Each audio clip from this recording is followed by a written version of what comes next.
The Golden State Warriors have reached a pivotal point in their offseason, and perhaps their championship window. With Steph Curry still performing at an elite level and Jimmy Butler newly added to the roster, the pressure to build a competitive squad around them has never been higher.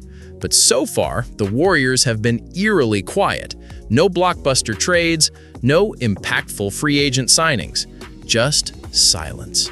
That silence, however, might soon be broken, and it starts with a name that doesn't always grab headlines but could quietly transform this team: Malcolm Brogdon. Let's not sugarcoat it. Golden State's bench unit desperately needs leadership. While Steph can still drop 30 on any given night, he can't play 48 minutes.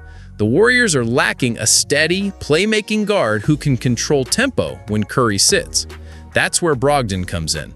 The former Rookie of the Year and Sixth Man of the Year is not only available, but reportedly on the Warriors' radar. And make no mistake, he fits.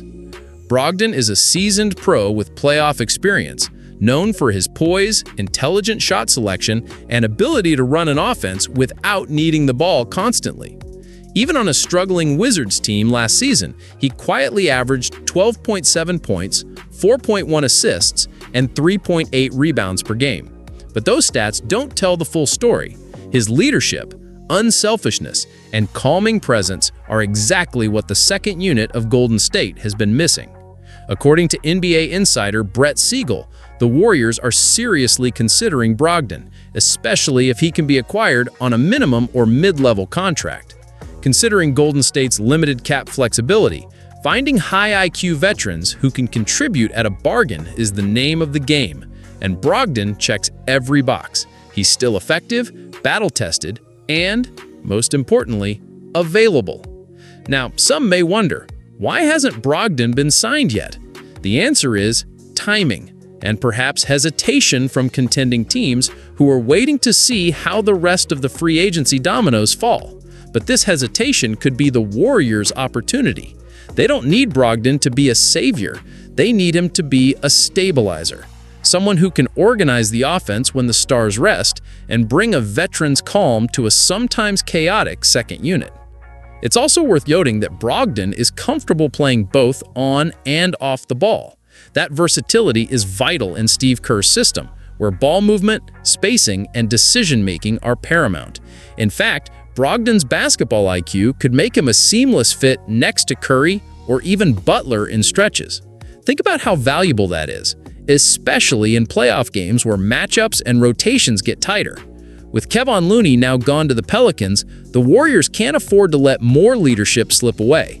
Signing Brogdon wouldn't just be a smart basketball move, it would send a message to the locker room that the front office is serious about contending again.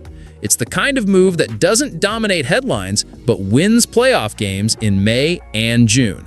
So here's the real question for Dub Nation. Is Malcolm Brogdon the under-the-radar signing that can keep this team in the title hunt? Is he the missing puzzle piece to balance out a top-heavy rotation and give Curry the support he needs? Let us know what you think in the comments. Would Brogdon make an impact off the bench for the Dubs? Should the front office pull the trigger now before other teams circle in? Drop your takes, debate the move, and let's keep this conversation alive.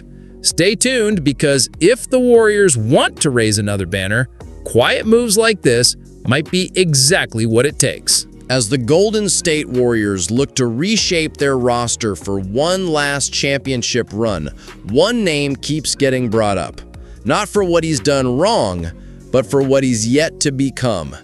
Jonathan Kuminga. The 21-year-old forward is at the center of trade speculation, off-season rumors, and internal debate. But as of now, he remains a Warrior, and that says more than most people realize. Kuminga is no longer the raw project the Warriors drafted in 2021. Last season, he took a leap. He averaged 16.1 points per game on 53% shooting, showing growth in his finishing, his shot selection, and his defensive awareness. He had stretches, especially in January and February, where he looked like the second-best player on the team. And yet, the front office seems unsure, not unwilling to commit, but hesitant to go all in. Why? Because Kuminga's potential has value, real value. In a league where wings who can defend multiple positions and score in transition are rare commodities, Kuminga represents both promise and currency. He's the kind of player teams like the Spurs, Nets, or Hornets would love to develop around.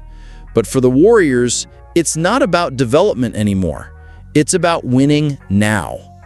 That's the dilemma. Can Golden State afford to wait on Kuminga's ceiling, or should they trade that potential for a proven veteran, maybe even a third star to join Steph and Jimmy? Multiple sources have reported that the Warriors have fielded calls about Kuminga, but no deal has come close. Why? Because they don't want to give him up for anything less than an all-star, and that's the right mindset. In fact, league insiders say that Golden State did receive trade interest from several teams shortly after the NBA draft.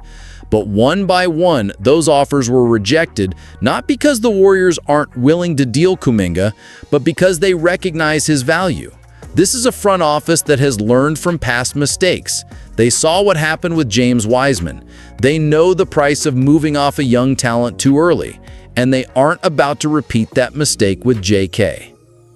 Here's where it gets even more intriguing. Reports suggest Kuminga himself wants clarity. He's not requesting a trade, but sources close to the player indicate he wants a bigger role now. After spending much of the 2023-24 season proving he can be a starter, he doesn't want to go back to a bench role behind veterans. And honestly, who can blame him?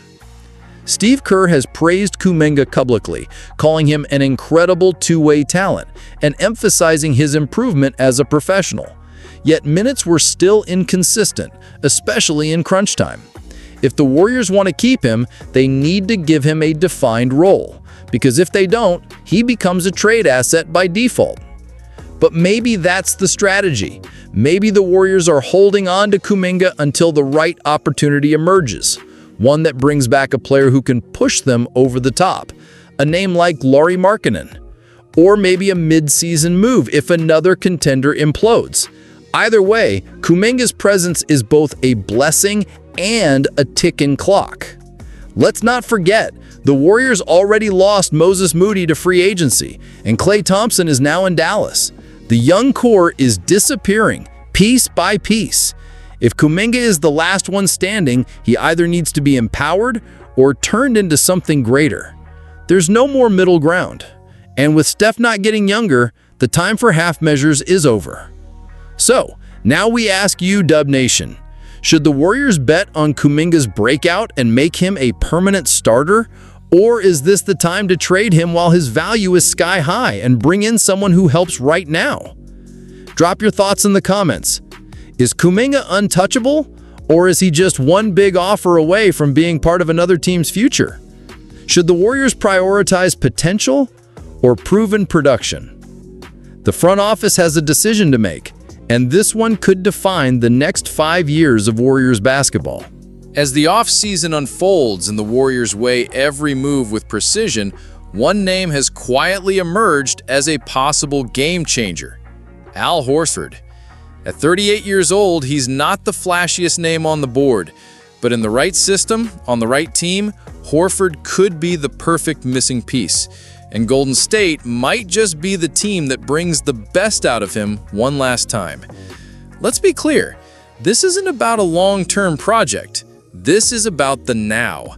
The Warriors are in the final stretch of the Steph Curry era, and every roster decision must be made through that lens. While fans are dreaming of blockbuster trades and superstar acquisitions, it's players like Horford who often end up making the real difference in the postseason. Just ask the Celtics.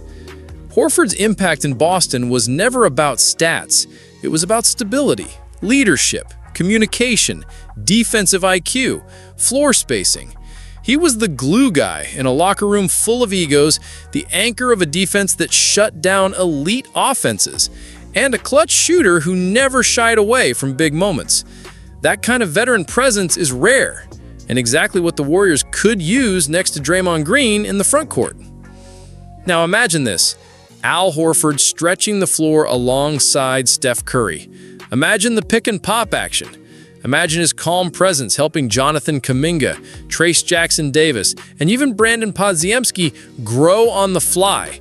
He's not a 30-minute player anymore, but in 18 to 24 minutes per night, especially come playoff time, he's still elite at what matters. Let's talk fit. Golden State needs size. They need rim protection. They need high IQ decision-making. Horford brings all of that without demanding touches or minutes that disrupt the rotation. And let's not forget, he's still one of the smartest defenders in the league when it comes to switching, help defense, and anticipating opponent sets. Plugging him into Steve Kerr's system wouldn't just be smooth, it might feel natural. Then there's the money side. Horford is on a very team-friendly deal, and the Celtics, after acquiring younger front-court depth and paying big for Tatum and Brown, may be open to moving him if the return includes picks or developmental pieces. A package built around cap flexibility and perhaps a sign-and-trade scenario could get the deal done without the Warriors giving up core assets. But more than anything, what Horford brings is gravitas. He commands respect in the locker room. He holds teammates accountable. And on a Warriors team that just lost Klay Thompson and has questions swirling around leadership, Horford could be the grown-up in the room that brings everyone together. Remember, Draymond Green thrives when there's another strong voice to balance him. Horford could be that voice. Let's not kid ourselves. The West is brutal. Denver is still dangerous. Minnesota is rising. Dallas is reloaded. And the Thunder are no joke. To survive that gauntlet, the Warriors will need players who don't flinch. Players who show up in Game 6s and Game 7s. Players who don't need 20 shots to make a difference. That's Al Horford to a T. Some fans might say he's too old, that the window is closed. But here's the reality. The Warriors aren't looking for a 5-year plan. They're looking for 1 or 2 more magical runs. And for that, you don't need young legs. You need old minds who've been through the wars. Horford has. He's been to the finals. He's played next to stars. He knows how to sacrifice. And here's the twist. Horford has expressed interest in finishing his career with purpose. He's not going to a rebuilding team. He's not chasing money. He wants one more ring, one more ride. Doesn't that sound exactly like what the Warriors are trying to build? So now we ask you, Dub Nation, should the front office push for Al Horford? Would you welcome the veteran presence he brings? Is he the final piece of the puzzle for a last championship run with Steph? Drop your thoughts in the comments, because while Horford won't sell jerseys, he just might help hang another banner.